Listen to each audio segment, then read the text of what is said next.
What's up, guys? Welcome back to the channel. Welcome back to the Bianconeri zone for a match reaction. We beat Ain 5-0, so it's a fantastic start to the Club World Cup. Better than I was expecting slash hoping for, with some very good and interesting performances, and some things that we need to address. But we knew, going into the new season already. So that's what we're going to talk about because there is quite a lot to unpack. Before we get into it, smash the like button for 5 a.m. video. My voice is gone. Haven't slept really. Need to go to work in a sec. So smash the like button and let's unpack the win.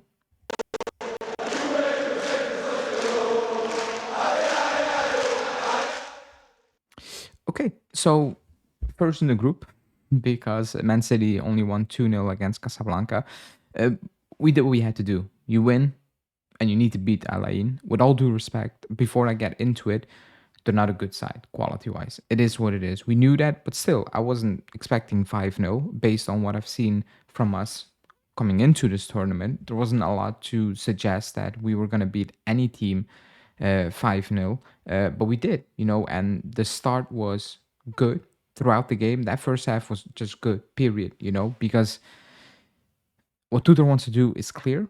It is simple, I'm gonna say, but it's effective. Bring in Yildiz, bring in Conceição, draw them to the middle of the pitch, keep Costa and Cambiasso wide, and then interchange, all those things. Like, it looks simple, it looks fast, etc. And right now, it's easier for the players to understand, and you can see that with the combination with the first goal. Yeah, there was not a lot of pressure from the Alain players on the players. I get it. Still, brilliant cross from Costa. Excellent finish from Colomani as well. The second goal, again, good from Costa to stay on his feet. Conceição, a bit lucky with the finish, but still, 2-0. Yildiz, 3-0. Ridiculous strike for him, but we know who he is, Yildiz, so not really a surprise. Colomani, again, amazing assist from Arthur, great touch, great finish. And then the second half, Conceição, again, with this trademark finish, basically. But yeah, 5-0, and that's good. But individually, there were some good signs. Alberto Costa looks like a real player. It looks like we have a player we all wanted Juntali to sign, like the quote-unquote unknown players that look actually very, very good. And it's unreal that he was sitting on the bench. Yeah, he needed time to adapt, but, for Motta to keep him on the bench for that long is very strange in my opinion, because he has a massive engine. Defensively, he's better than I believed he was. Even in Serie A, I thought it would be more shaky. But going forward, he can put in a cross, he can overlap, he can time his run, and etc. So he had a fantastic game, Alberto Costa. Colomani, same. The two finishes were just pure quality. The control, the header, in the second half, maybe could have gone past Rui Patricio and had a hat trick, but he played fantastic, which is not going to help us, negotiate with PSG. That's a player you need to keep for next season. Like, there's no ifs, maybe, and buts. If you don't keep Colomani for next season, you're just doing a poor job being a management. You're putting yourself in a very tough position as well. So he did fantastic. That's a massive positive for us, because we need it. We are expecting something from Colomani in his second season, assuming he's going to stay. And this is nice for him to kind of build on. It's also interesting to consider what we're going to do with the striker, because if this is what we're trying to do, a player like Gyökeres doesn't fit us one bit, like absolutely at all. If this is how we want to play, if this is what we want to do, then Gyökeres is a waste of money for this club. Conceição, like I said so many times, if he has space, he is good. And he had a lot of space today, and he was good. Not just the goals, but just his play was good. It's when you play Man City and it's a bit better and it's a bit close, etc. Then it's when he kind of loses his head at times. But today, I thought he was brilliant. He did what he had to do. We got his goals, and we moved. The entire front line scored.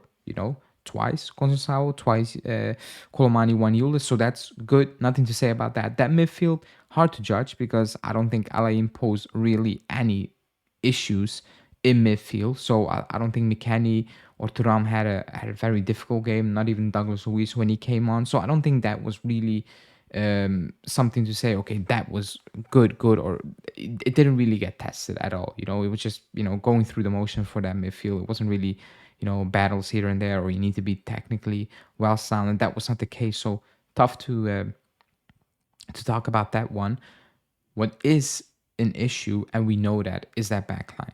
Yes, Alain were not dominating, but if you played a better side today, you would have conceded at least 2 goals. At least 2 goals. Let's be completely honest. We got outplayed at the back a few times, way too easy, where it's just like boneheaded things where you're like Kalulu and Kali run into the same runner, leaving space to the right, like weird things, playing out from the back, a bit poor, not picking up your runner. Cambiasso is slow.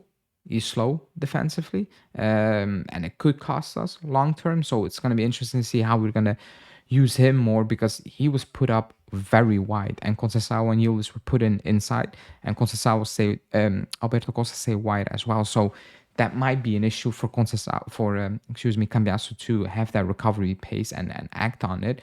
But overall, we need quality at the back. Period. We don't know when Bremer is back. Maybe for the start of the season. Apparently, how fit is he? How long is he going to take to be at his level? We need center backs, because with all due honesty and with all due respect, if Bremer is injured and you play that back three, you're not going to win a lot of games against good teams. Even against quote unquote mediocre teams in Serie A, you're going to struggle, because quality wise, also they don't complement each other.